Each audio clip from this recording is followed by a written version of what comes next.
Who's calling me at this hour? God damn it. Oh, that's Cobalt. Why would he call me? He never calls me. Dude, what is it? I'm tired. Check my video. Okay. Well, here it is. Those who have Doesn't seem to have any particular flaws. I look way too yellow in that camera.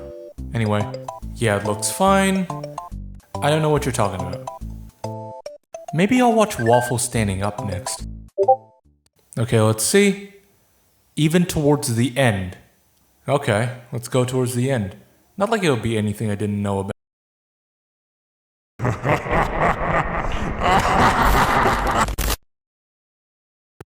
I gotta go. It's okay. It's okay, Carbine. It's okay. It's okay. He's not real. No. No. No. No.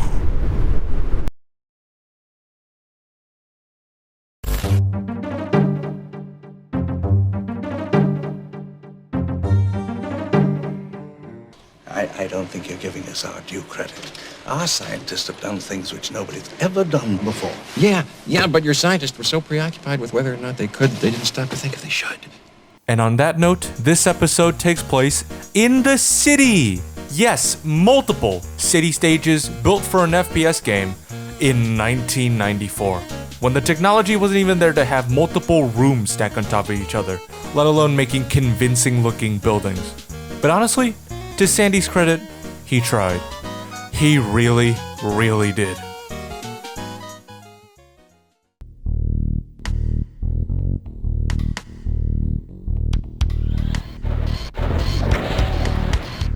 The factory. Yes, dear viewer, this map is exactly as boring as it looks. Not helped any by being paired with the worst music track in the game. Where to start? First off, none of this environment even remotely reminds me of a factory, or even an area humans have a chance of inhabiting. Second, the map itself is a boring, monotone mess of slop. You spend way too much time inside this large, brown wooden area that wasn't even given the courtesy of lighting, because that would make it too interesting. No, you just traipse back and forth without any clear direction. These platforms rise when you walk over them, which is pretty cool, I guess. Otherwise, enemy placement is thin and inconsistent, it's ass to look at, the music sucks, let's just move on.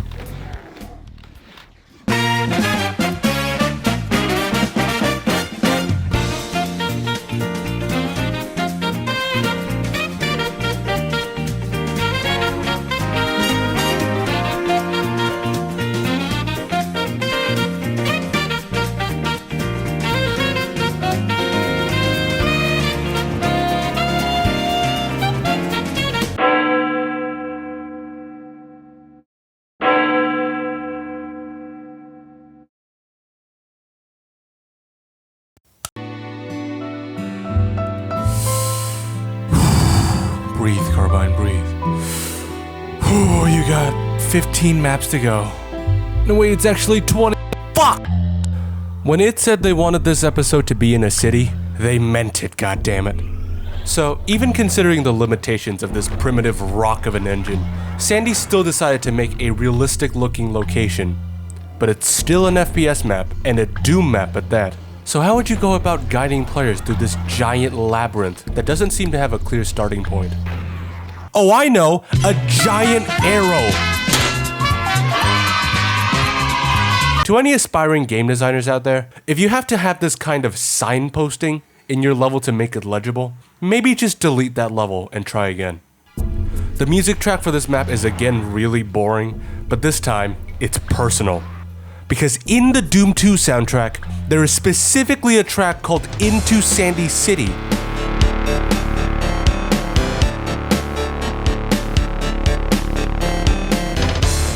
It was used in Map 9, The Pit, which isn't a city. It probably received the raw music files without the names of the songs associated, and I honestly don't care. Into Sandy City is just the de facto better track, and we should have gotten that instead where the fuck we had on this.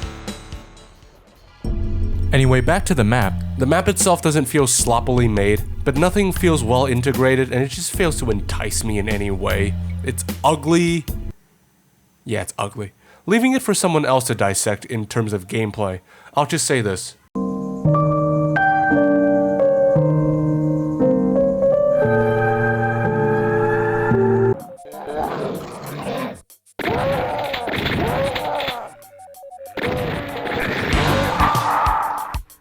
Map 14, the Inmost Dens. This map is pretty good. I'm sorry you can't tell how much better it is just from gameplay, but believe me, there is so much here that is better. In fact, it kinda reminded me of Knee Deep in the Dead. The map has a straightforward layout, good enemy placement, some solid pacing, and a real feeling of progression. It's certainly a refresher, and the first time in this episode that I truly felt like a map was planned and thought out. There's order, there's symmetry, the textures and architecture are placed logically, it all makes this map feel good. Not great, but I'll take anything at this point. And of course, it was by American McGee. I should have known way sooner because the map completely bucks the city concept, and again opts for more alien-like architecture.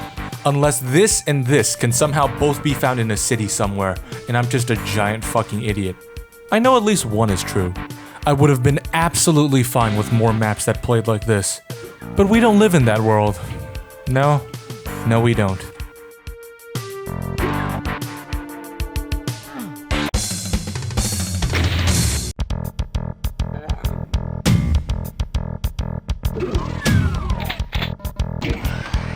Okay, stop. Didn't that sound familiar? It's because it's the exact same song used in Map 1 Entryway. In fact, you might have noticed that Doom 2's been reusing music this whole time. In this 32 map adventure, there are only 21 songs, and only 18 of those are background music for levels. This means it reused songs constantly in this game, with some even getting 3 appearances. With Doom modding bringing the standard that each map should have its own music track ever since 1996, this feels downright archaic in comparison. Maybe it's presumptuous of me to expect so much from a 30-year-old video game, but what that doesn't excuse is... Oh, phone call? What is it now? Hey Carbine, Yes? wouldn't it be funny if the sequel to one of the greatest video games of all time had an utterly inferior soundtrack compared to the original? That would never happen! Right?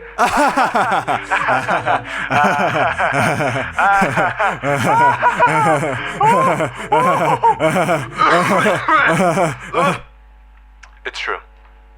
What?! Doom 1 had more music than Doom 2. And by all accounts, it was much better.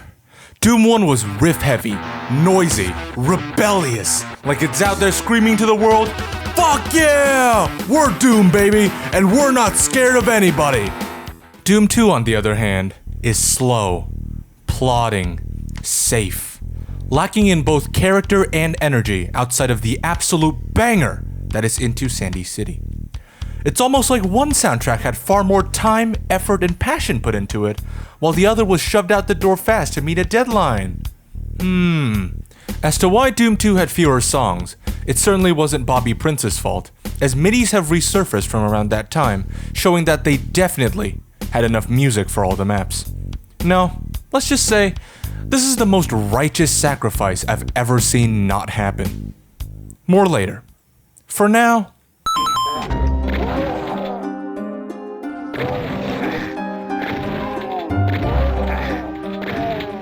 Map 15, Industrial Zone. It's not bad.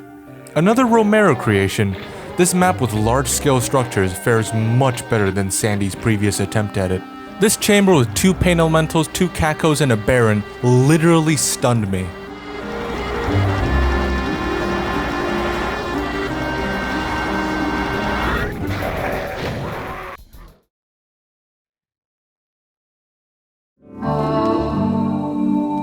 Second time went much better because I know how to kill paint elementals now. This wooden section apparently has a ton of secrets, but I only found one of them. or 2.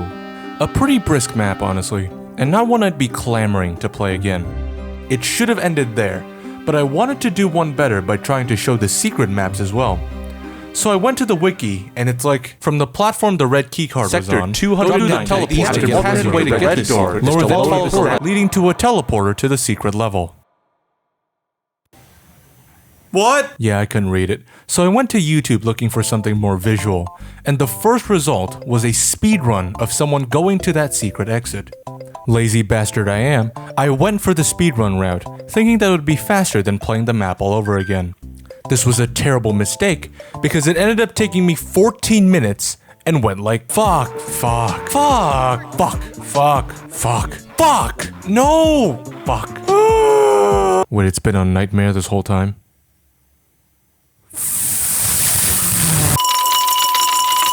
I did eventually find the exit, and here are the secret maps.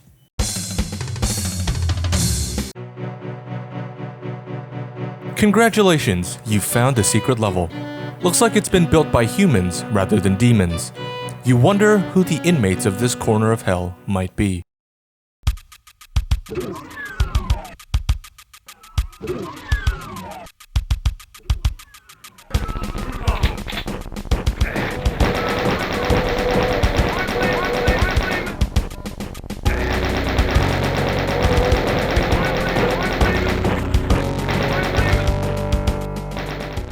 Map 31, Wolfenstein. This is a full recreation of the first level of id's seminal PC shooter, Wolfenstein 3D. I haven't played Wolfenstein, but judging by the map layouts on the wikis, they did it spot on. The map itself is just you running around a maze shooting some Nazis just like the first game, no big deal. You say, yeah, I guess that's pretty cool, but what about map 32? I can't find it anywhere. Well, just like Wolf 3D tradition, you gotta hug the walls.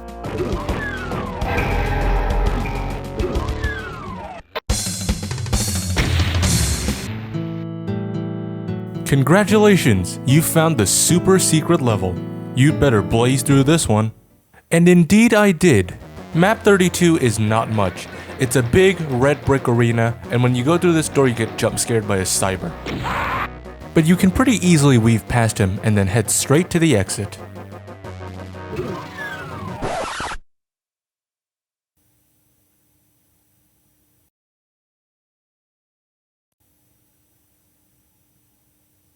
And you can shoot them? Damn! Folks, let me explain why I think this is nuts. That is Commander Keen, the protagonist of his eponymous series of 2D platformers. They were developed by id before they made Wolf 3D, and eventually Doom. So to put that into perspective, this would be like you playing Super Mario Bros., going down a pipe, and seeing Donkey Kong burning on the cross.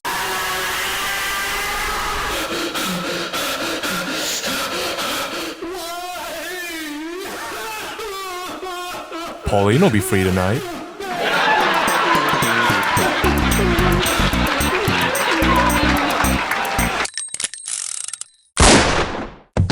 I get that id were in their edgy era during this time, but god damn!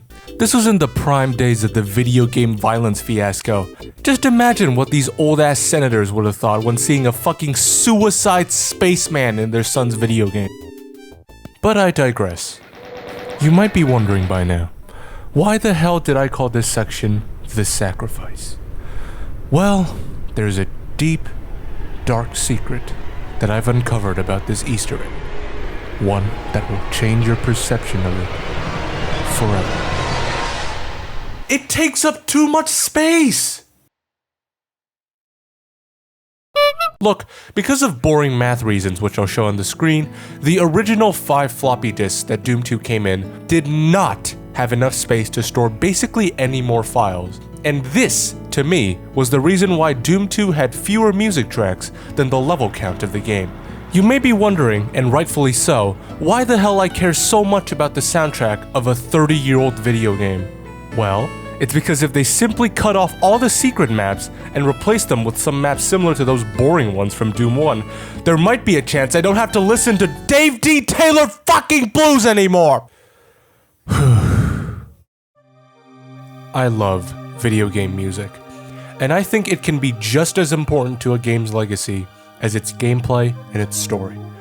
So seeing the ball being dropped this hard on one of the most defining features of the original Doom, its soundtrack, even further cements Doom 2's position as forever being beneath the vast, unescapable shadow of Doom 1.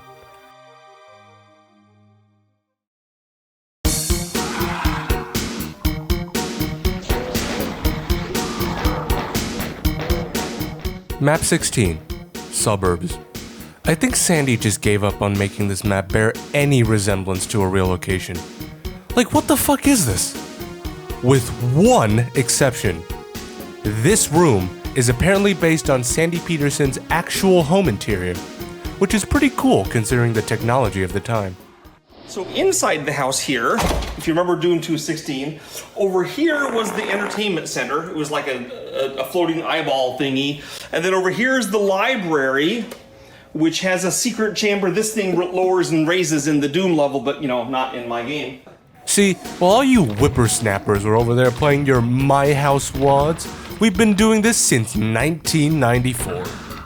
Anyway, I am very conflicted on this map.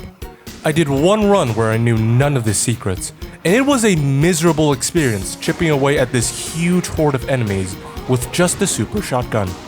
I felt like a headless chicken out there. But then I played it again after having read the wiki, and I feel like I understand a little more. I shot the two things on the wall to get the secret health and ammo, got the blue keycard behind the imps, opened the unmarked wall to get the rocket launcher, and hit the face switch that unlocked a secret teleporter which leads to the plasma gun. Then, and only then, did I feel like I had enough weaponry to take on the enemies. So then I realized something. Your enjoyment of this map is directly tied to how much you know about it. If you know nothing, it feels like a giant, hostile wasteland. But if you know the secrets, it feels like a worthy challenge. And this all ties back to how Doom's pacing is directly affected by which weapons the player has at any one time. Something which is extremely rare, only prevalent in other shooters of this post-Doom pre-Quake era, such as Hexen or Heretic. This is the reason that there seems to be so many supporters of Sandy Peterson's maps. These people have played the game so much that they know the best routes already to optimally get all the secrets and all the good weapons, and therefore have a far better experience than those who simply do not know. Personally, I think this is bad design.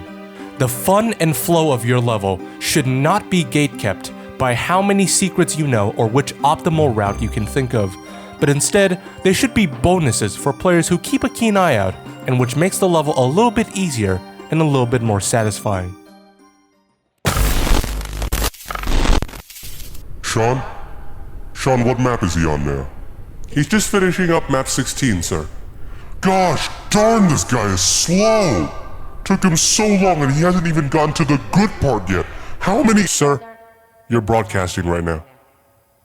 Oh. Mr. Carbine. Took you long enough? I see you've had many words to say about my city maps. I'll have you know they were revolutionary and do not deserve your stupid little words making them out to be any less than that. I mean, they're the first maps of their kind, so you'd kinda expect them to be primitive. Shut up! I've had it with you, and soon you will know true pain.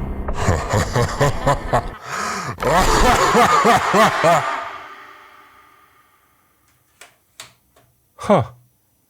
Wonder what that's all about.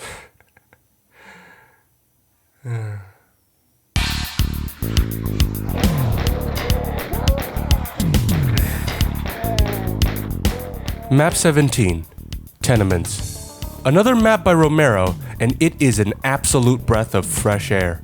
After you get the red keycard, you are greeted by the central pivot area.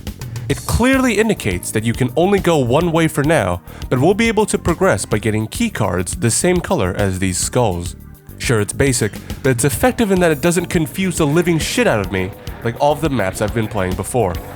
The challenge also feels right for a map right in the middle of the game, and enemies are placed where they are most effective. The biggest gripe about this map for me is that it simply doesn't have a super shotgun. Come on, Romero, You're not making a Doom 1 map anymore. Give us the best gun in the game for us to play with. Not that much more to talk about here. All in all, it's good.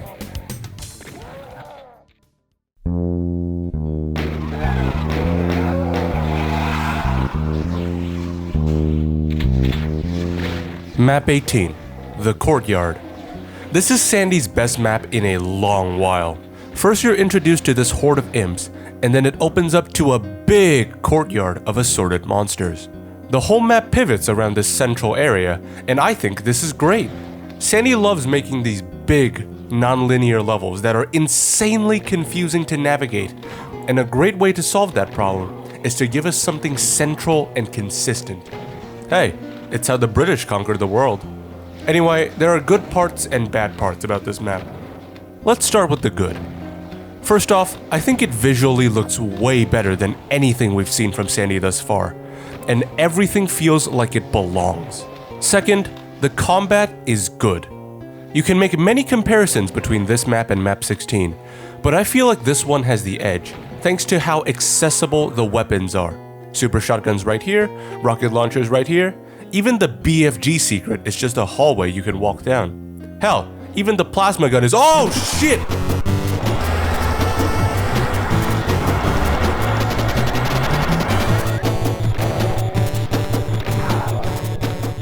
A jump scare, and you have to defend yourself using that very plasma gun. Very cheeky of you. And there's one spot I really like. When you run out of shotgun ammo, which you will, you can come across this room right here, which is a maze where you're given a berserk. Not only is this free health, it also gives you the tools to punch the shit out of these shotgun guys and earn your ammo back. Intentional design. I like it. Unfortunately, we've reached the end of the good things I can say about this map. So let's start with possibly the biggest failure of all. You can beat this map without shooting. That is not a joke, that is not a goof, that is reality. And it all boils down to one crucial mistake. This yellow keycard. Why is this here? Why is it just in a little corner, unguarded by anything?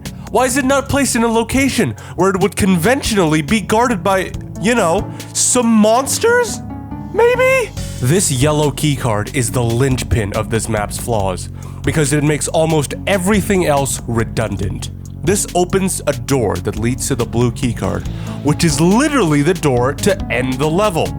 Which means that is all that you need to do.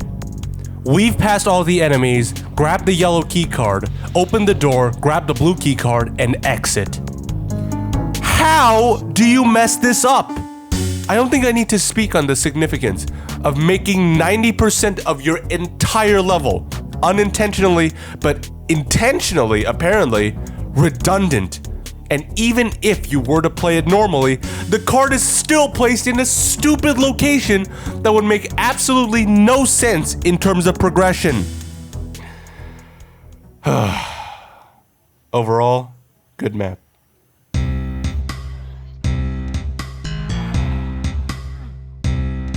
Map 19, the Citadel. And now we're back. Back to another strange, confusing mess of inscrutable ideas stitched together by hopes and dreams. This time, you're in a castle, I think? I don't have the brain power to analyze this, so I'll just ask some rhetorical questions and pass it off as worthwhile criticism. Here goes. Why does a vanilla map have texture errors pop up in the console? Why can you run straight to the right for a green armor and then immediately to a blue armor? Why is there a door that leads to a wall and a wall that's actually a door? Why do you click on doors to open them sometimes, but some other times you need to click a button? Why are you using switch textures for decoration? Why is this red keycard considered a secret? What the fuck is this little inescapable poison hole with rockets? There are two skulls here and I don't even know what one of them actually does. Why is the yellow keycard in a dodgy hidden hallway that's also considered a secret? Why is there a giant red building with a ton of monsters that contains absolutely nothing of use and just teleports to different parts of the castle? And finally, where the fuck is the blue keycard? I think I've played this map at least a dozen or more times, but I don't think I've ever gotten the blue keycard. Hi folks, Future Carbine here, and according to this Discord user that I asked, it's apparently in this teleporter in the red building. Am I gonna verify that? Fuck no. Or even have the slightest idea of how to properly route and navigate this map in my head. It's a stupid maze, and it's an ugly maze too. The only part that looks kinda decent is this red building, and it doesn't even do anything. Fuck this map. Now, I would like you to imagine the coolest battle of all time. Now times that by 1,000.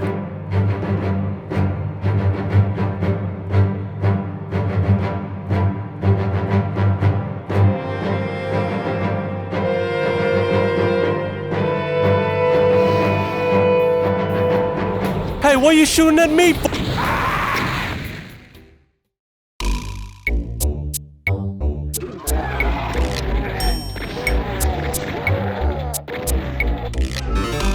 Map 20. Gotcha! This map has a great concept. An incredible concept, in fact. Two of the biggest, baddest enemies in the game fighting to the death with one coming out victorious. Just the idea can melt the skin right off the face of any radical 90s teenager. Unfortunately, it barely works. 9 times out of 10, when you enter this arena, you're gonna get shot by the cyber or the mastermind, resulting in your quick and painful demise. Even more disturbingly, Sandy unleashes a fucking archvile on you while giving you almost no cover to hide behind. This results in you running from a mastermind, a cyber demon, and an archvile, all in this shitty ass oval. You're a side character in this battle, and it is expected for you to die. When you do escape, however, the rest of the map is remarkably unremarkable. It concludes kinda spicily with this little monster closet, but it's nothing to really write home about. For the penultimate map of Chapter 2, the spectacle was there, I guess, but in execution, that was a wet fart.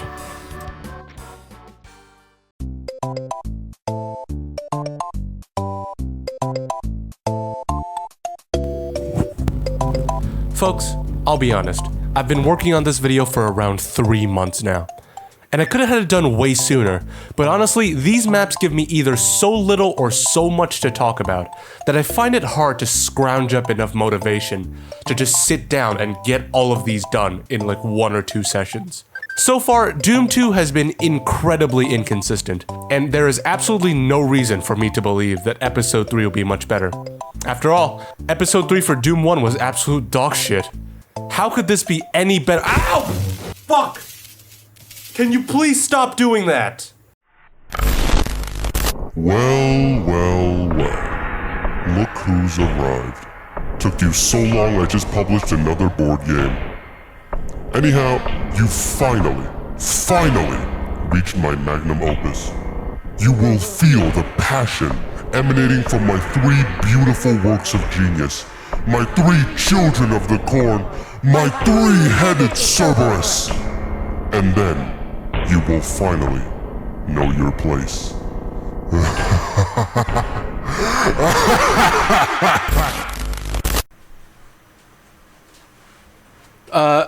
Yeah, sorry, I just took a shower. What did he say?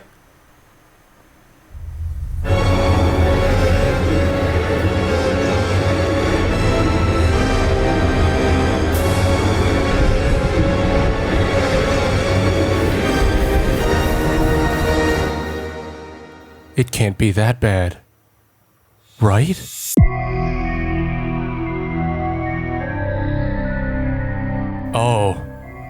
Oh God. This map is like an abortion. The parallels are all there.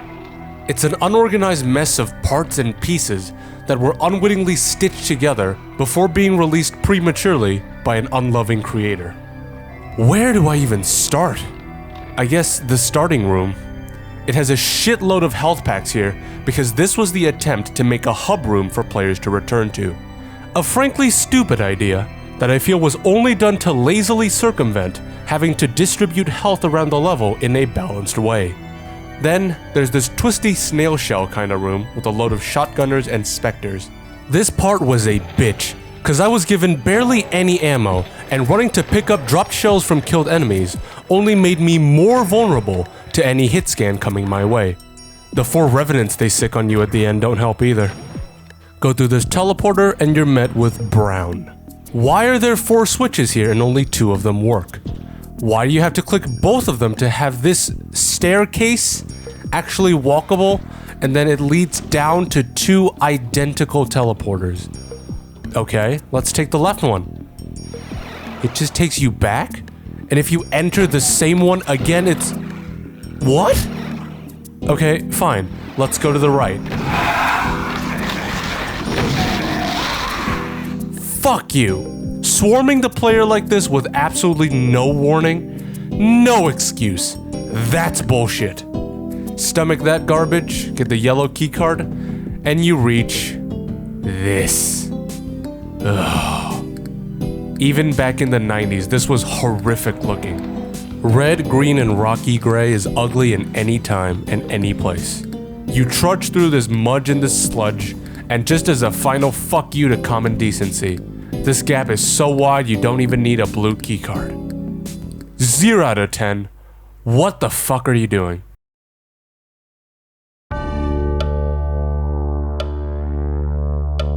Map 22. The Catacombs. This map is not bad. It really isn't. It's by American McGee, the known voice of reason in the entire Doom 2 map chronology. And it's honestly a very competent map. The opening section can be tough if you're not prepared for it though. Taking this elevator is straight up suicide, as you'll be instantly turned into mincemeat. But press this green torch and with a little effort, you will be granted a plasma gun. Its high DPS will make that first fight far less daunting. For the rest of the map, it's a good idea to always be on the lookout for those red 6-barreled bastards, as they can absolutely nuke you if you're unlucky enough to be caught off guard. This Baron fight is kinda mean when you're not given a super shotgun at all, but it can be pretty easily dodged. Or, just do this.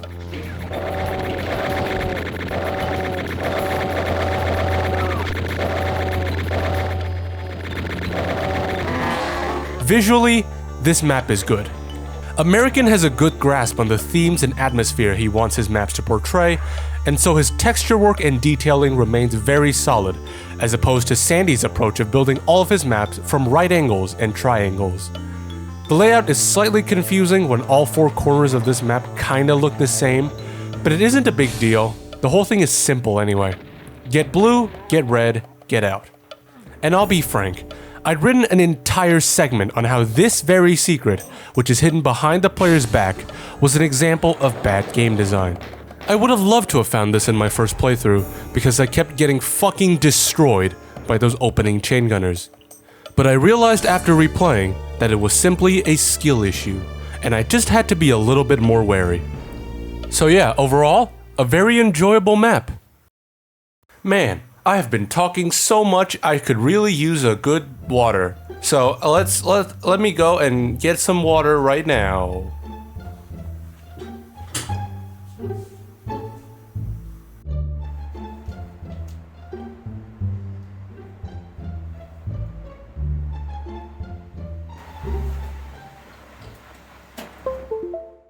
Oh, yes. Number 27 is next up, and then 24, and just when he thinks it's over, number 23 will surely be his demise. But sir, what is the purpose of killing this diminutive mortal? Surely there are bigger fish to fry. It's not about who, Sean. It's about sending the message. Yes, he has returned. Now, we will see his mind slowly deteriorate as he basks in the beauty of my creations.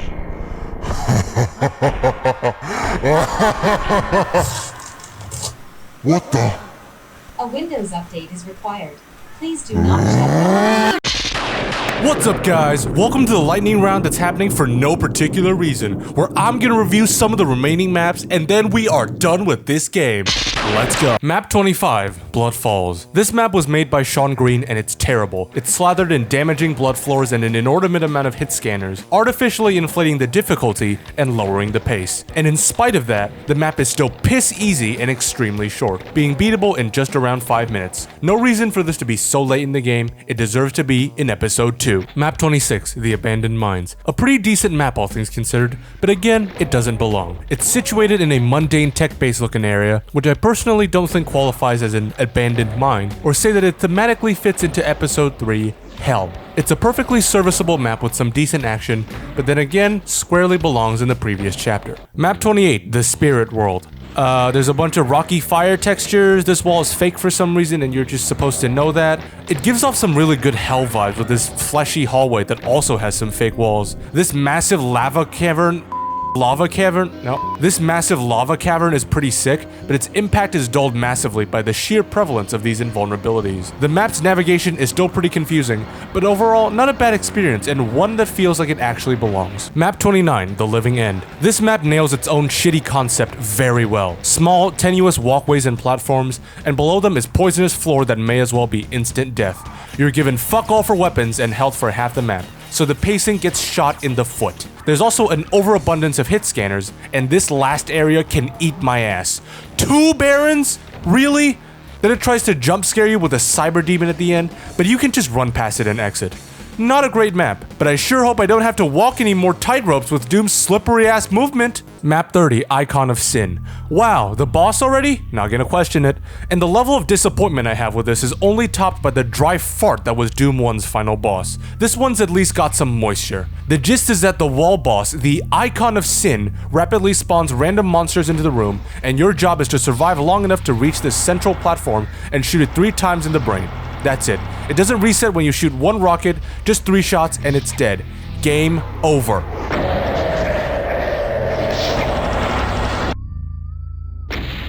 What a shitload of fuck. What were they thinking? Alright, thanks for watching YouTube. Goodbye! Wait. Hey.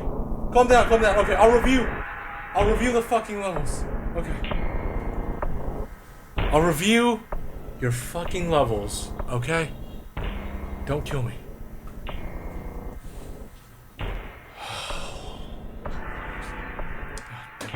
I didn't want to do this today. But here we go. Map 27, Monster Condo. So he really wasn't joking when he said this was a magnum opus. This map is great when you play it correctly. This is what all those forum posters were saying about routing. The act of trying to find the correct order to do things while suffering the consequences of your mistakes. Modern Doom map designers have pretty much abandoned this philosophy by either making the map have only one proper way forward or by making every selectable path have an equal amount of supplies and enemies. This map does not do that, but the consequences for not following the best order are generally not catastrophic. The problem lies in knowing what the correct order even fucking is. And even when you have half of the map's order down in your mind, you can still get fucked over because this map breaks down very easily. What strikes me as well is how this map is split very jarringly. You go into this nice looking library with nicely designed fights and all that, you get the yellow key, kill some specters and some imps, etc. And then you open this door. What? An almost scarily blank room, and then an arrow points you towards where you need to go. The shit screams rushed so loudly you can say fuck you before you can say... I don't know where I'm going with that. Anyway, making sense of Sandy's design decisions would drive the sanest man out of his mind, as well as interpreting which elements were intentional and which were simply products of the crunch hour. But I will give credit where credit is due, and credit is in fact due. The trick in the green room where you get teleported to another room that looks the exact same was really cool, and undoubtedly confused the hell out of some kids in the 90s. The 4 pillars here, this carousel of death, was also a pretty neat concept. This room can go fuck itself though. Hopefully this will be the last we see of these shit-tinted shitheads. Anyway, the combat is, in general, pretty good. if you have the tools to face them.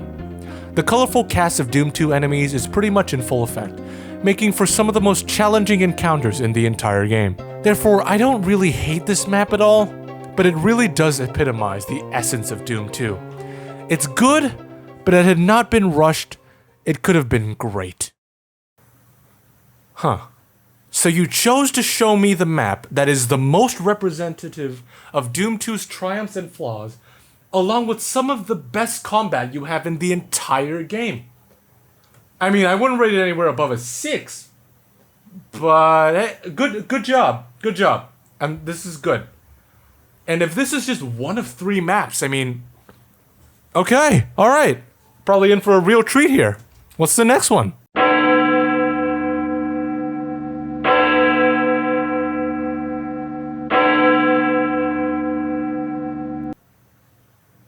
What the fuck did you do? So, okay.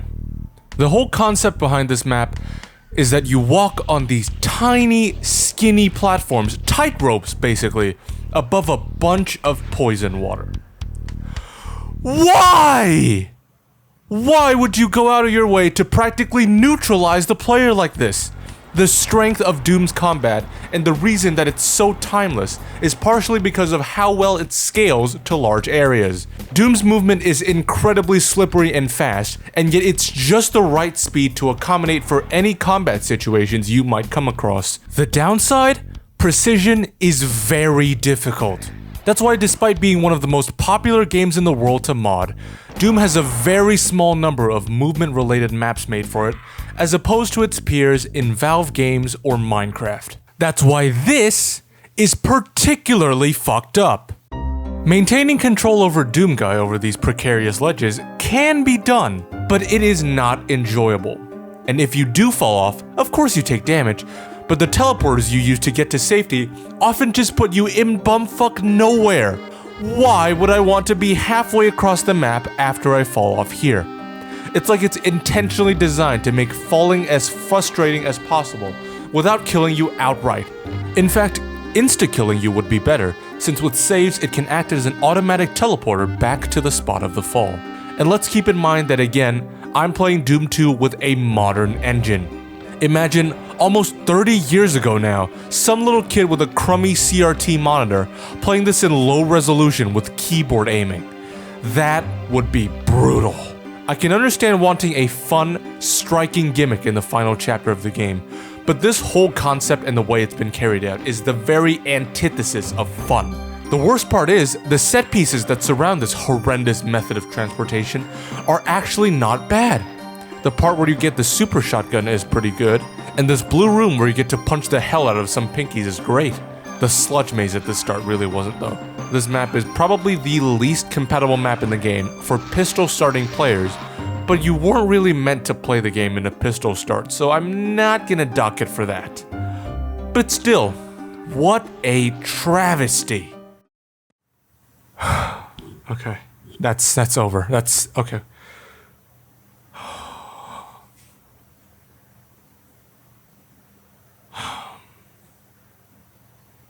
You piece of shit. Fine. Barrels of fun. Whatever the fuck that is. Don't kill me on this one.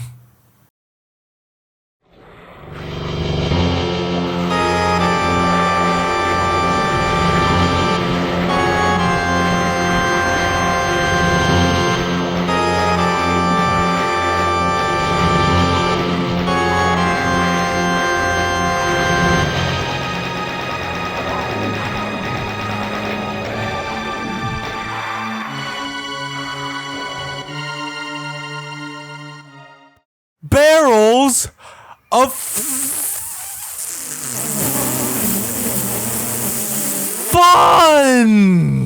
Fun. Fuck you! I take back what I said about the previous map. This is the most hostile map towards pistol start players because you are given almost nothing that could ease the pain in the slightest. There are 3 layers to playing the opening section of this map. Yes, just the opening. It isn't as complex as that sentence makes it sound, but it's still some absolute bullshit that a player of a game like Doom shouldn't have to deal with. And to play the role of a clueless player, here is test subject Carbine. Take it away, pal.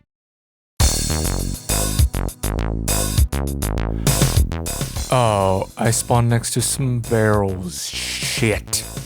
Better move. Oh god! Run, run, run, run, run, run, run! Okay. Now to get to the end of this hallway. Nice! Okay, alright, here's some green armor. And, okay, there's pain elementals. Like, quite a few of them. Okay, where's the health? Where do I find weapons? Okay, here's the shotgun, and I can go through this teleporter and get all of these. Okay. Nice, nice, nice. Let's go back. Holy shit! Holy shit! Help! Yep. That is layer 1. If you simply go straight ahead, you are fucked. You're given a pistol and practically nothing, and if you anger the meatballs, you are absolutely fucked. They will spawn lost souls every 2 seconds, and by the time you have gear, you'll already be late and the situation is now unsavable. This was the intuitive way forward, and I'm sure many people's first experiences with this level went exactly like this. And then they either lower the difficulty, or they just drop the game entirely and go download fun Doom mods to mess around with. Or maybe in 94 they swap back to their Ultima Underworld or something, I don't know. The actual intended way was for you to run past the explosions, then run backwards and get all of the loot. First is these shells and the shotgun by the corpse of the Mancubus, and then the chain guns, ammo bags, and the berserk in the second room. This berserk may be understandably interpreted as something only meant to provide health should you get hurt by the explosions. This notion is incorrect. Anyway, layer 2. Take it away, test subject Carbine.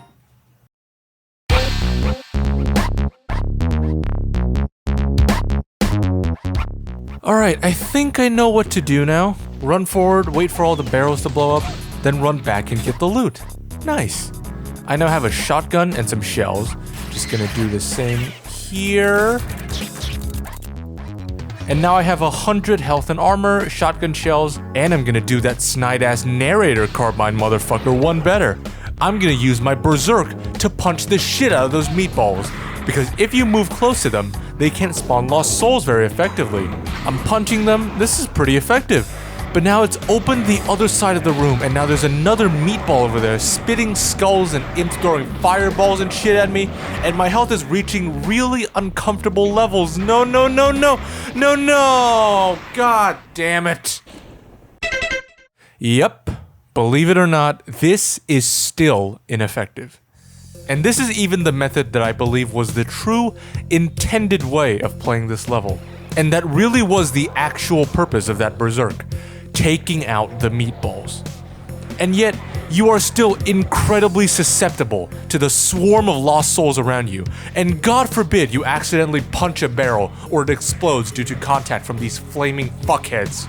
If you even survive, those enemies on the other side of the room will be there to fuck you up, along with the giant horde of pinkies, which will show up promptly. But we'll get to that later. For now, layer 3.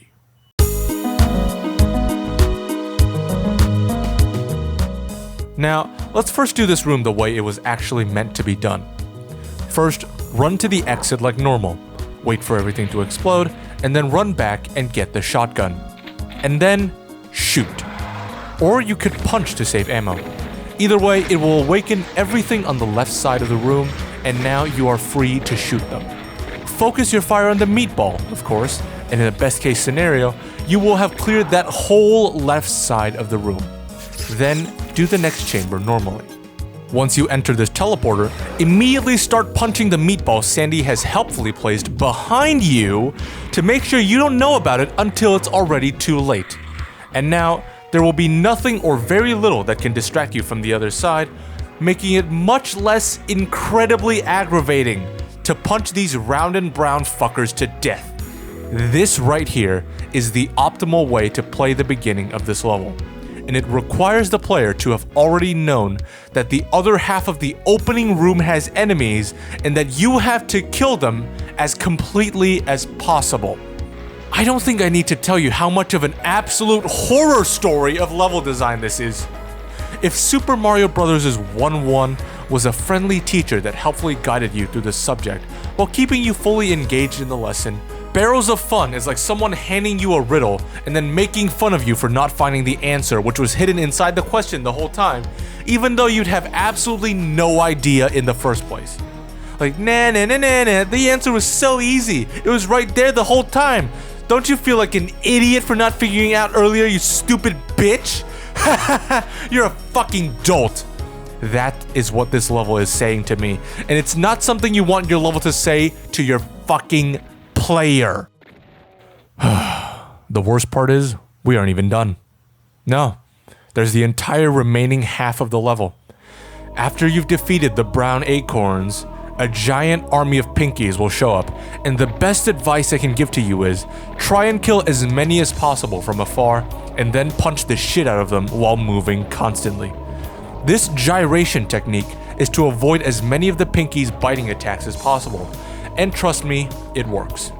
And then, as if this couldn't get any more unintuitive, you go through the holes, get the rocket launcher, and then see archvile fire burning on your screen.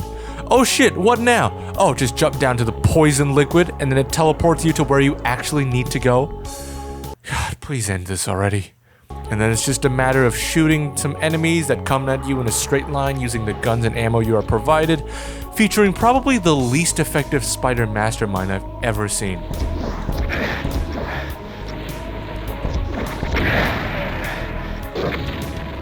Go to the teleporter, and then it does some more funny stuff with the barrels. Just run back and get the chain guns and shoot them, and then finally, you can exit.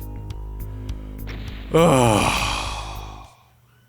Throughout my years of playing Doom, I have never seen something so asinine. This is why it took me so fucking long to finish this game and finish this video.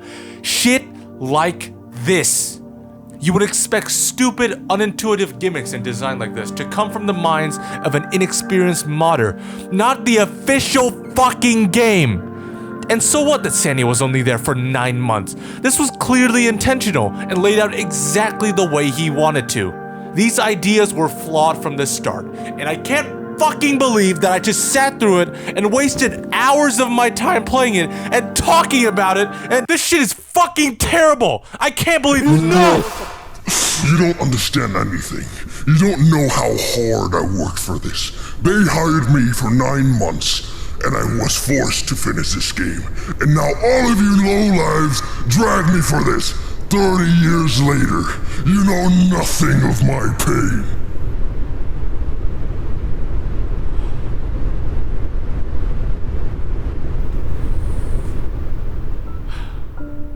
I know how hard it is to be put into a project, and then you did everything you could. But it just didn't work out. It just didn't work out. But hey, look man. You made levels in a game that's been played by hundreds of millions of people. You've made things that have pushed the boundaries of this engine beyond what could be seen in the first game. That is very commendable. Your levels were the prototypes for so many mods in the future. And that is something to be proud of, even if your levels were absolutely fucking dog shit poo-poo. They were played by millions. And even to this day, there are people who absolutely love your maps. Okay? So, you can be proud of you. You can be proud of you. Now get the fuck out of here.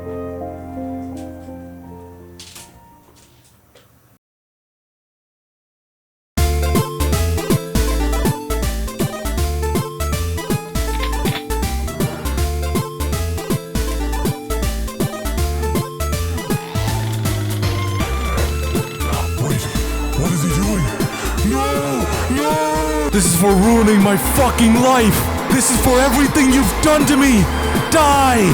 Die!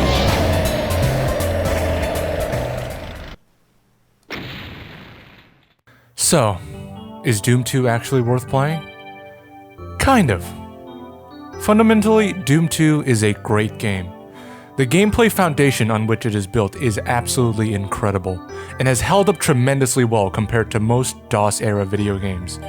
It has a sort of magic to it that only it can capture, and any new boomer shooters releasing nowadays can't ever evoke the same feeling. But, for reasons above, I would definitely recommend against playing vanilla Doom 2, simply because you can download for free thousands and thousands of fan-made Doom levels that run circles around what you've seen here. I think of vanilla Doom 2 not as much as a game to play as it is like Gmod, a base to add mods and add custom maps onto. And trust me, you will have a lot more fun doing that. Hey, thank y'all so much for watching this video. It took a long time to make. It took 7 months to make, I think, if I recall correctly. And no, it did not require most of that time. I'd like to thank my friend South for showing up and playing the role of the real-life Sandy Peterson. He was a real big help for me. And I'd like to thank you for watching this video and for being so patient with me, and also watching this hour-long adventure. Well, hope to see you next time. Take care. Peace.